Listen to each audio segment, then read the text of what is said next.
Organizational structure is a visual diagram that represents the hierarchy, roles, and responsibilities of all the employees inside of an organization.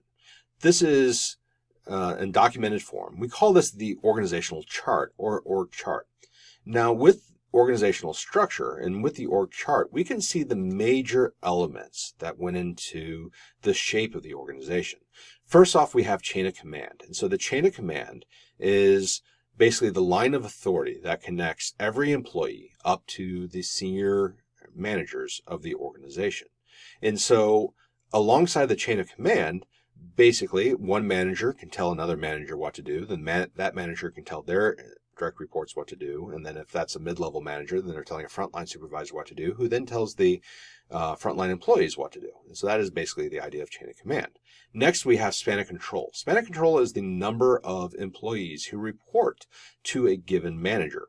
This is a really simple concept, but it actually has profound implications for the organization, because the wider the span of control, then the fewer managers that are needed to manage the work of the organization. The fewer the managers that are needed, the fewer opportunities there are for promotion. And so this changes in our approach to span of control had a huge impact on the world of work.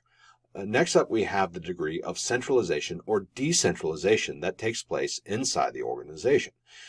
And this is determined by where decisions get made in the organization.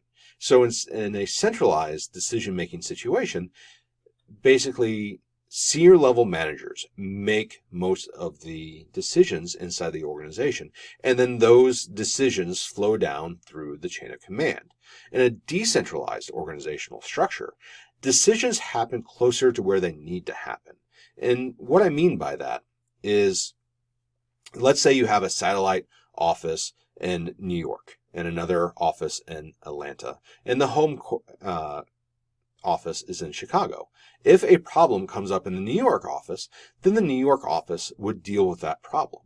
They would be able to respond to it faster and in a much more effective way. If the home office of Chicago had to deal with the problem in New York or in Atlanta, then we'd have a high degree of centralization. This translates to slower decisions being made, but a more consistent decision being made. And so if you are concerned with consistency from one location to another, then you want more centralization. If speed of decision making and customization is more of a concern, then you want more decentralization. And then finally, we have the degree of formalization that takes place in an organization. Formalization is basically to what extent there are rules that govern how things happen inside the organization.